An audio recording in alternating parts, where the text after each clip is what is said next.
अपनी बल्लेबाजी से गेंदबाजों को दिया था मसल, तो अपनी गेंदबाजी से बल्लेबाजों को दिया था रसल। अब वो रिटायर हो गया। केकेआर का एक युग का अंत हो गया है क्योंकि आंद्रे रसल ने आईपीएल से रिटायरमेंट का ऐलान कर दिया।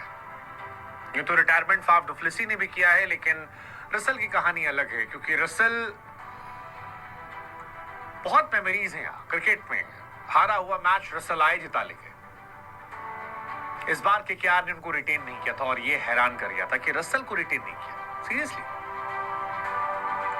और रसल की तरफ से भी स्टेटमेंट आया कि वो और किसी फ्रेंचाइज के लिए खेलना नहीं चाहते। तो उन्होंने फैसला किया है कि जितना था, जो था, यहीं तक था। चलता हूं, दुआओं में याद रखना, क्योंकि loyalty is the royalty.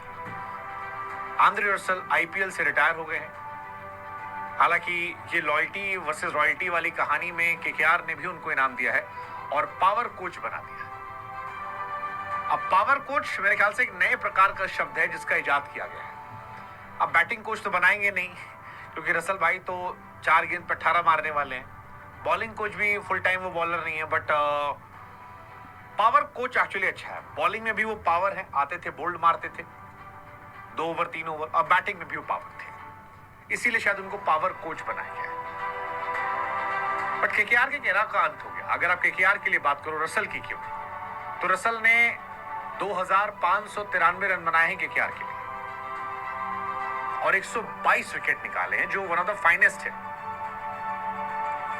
2 tournament में टॉप प्लेयर रहे हैं, IPL 2015, IPL 2019। 16 bar man of the match का अवार्ड जीता है।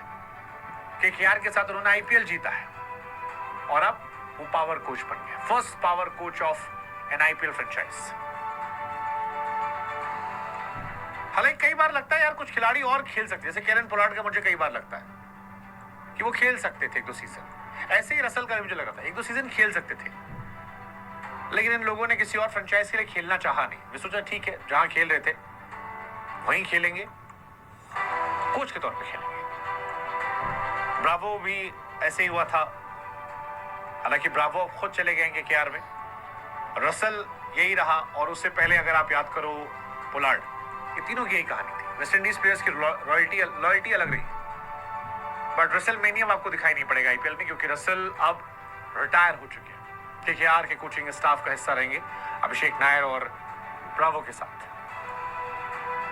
इंटरेस्टिंग है, मतलब पर्सनली मेरे को लग रहा था कि अगर रसल रिलीज हुए हैं तो कोई ना कोई टीम उन पर बड़ी बोली लगाएगी। अब रसल के जाने का फायदा जो है, मुझे लगता है लियाम लिविंगस्टन और मैक्सवेल को मिल जाएगा। इनको फिर से कोई ना कोई टीम उठा लेगी। ये दोनों फ्लॉप प्लेयर जो है, इनको फिर कोई उठा लेगा। 37 साल के रसल है, 1-2 साल वो खेल सकते थे। मुझे अभी भी लग रहा है 1-2 साल तो आराम से खेल सकते थे, बनता था उनका। आरसीबी वाले कह रहे हैं भाई बहुत बढ़िया हुआ, अच्छा हुआ यार ये चला गया। आप याद करो, इसने धुआं कर दिया, 13 बॉल पर 48 रन मारे थे, 2 ओवर है 52 ठोक दिए थे। सो अब आईपीएल में वो पावर हिटिंग नहीं रहेगा। बाकी दुनिया की लीग रसल खेलेंगे, आईपीएल से ही संन्यास ले रहे। 12 साल उन्होंने खेला, एक्सपर्ट डाला कि 12 साल की यादें, कि केकेआर परिवार से प्यार मिला। दुनिया की बाकी लीग में छक्के लगाऊंगा, विकेट लूंगा, घर नहीं छोड़ रहे, केकेआर में रहेंगे, सहायक स्टाफ के तौर पर रहेंगे, पावर कोच के तौर पर रहेंगे। पोलार्ड वाली स्टाइल जो है उसी में ये भी कंटिन्यू करेंगे। जैसे पोलार्ड दुनिया भर की तमाम लीग में खेल रहे हैं, मुंबई इंडियंस के बल्लेबाजी कोच के तौर पर काम कर रहे हैं, बाकी दुनिया की तमाम लीग्स में खेल रहे हैं। आई थिंक इनका भी यही रहेगा। बट पोलार्ड और रसल से बहुत मेमोरीज है, बहुत मेमोरीज रहेंगे। तो इंटरेस्टिंग है। आपको लगता है कि उनको रिटायरमेंट लेना चाहिए था? आई स्टिल बिलीव कि 1 साल वो और खेल सकते थे, 1 से 2 साल उनमें दम था। 140 मैच में रसल के 174 इसके स्ट्राइक रेट से 2651 रन है, 123 विकेट है। I believe he could have easily played 1 or 2 year मोर। नहीं है, ठीक है, कोई नहीं। आप बताइए, क्या ये रिटायरमेंट जल्दी था? What's your take?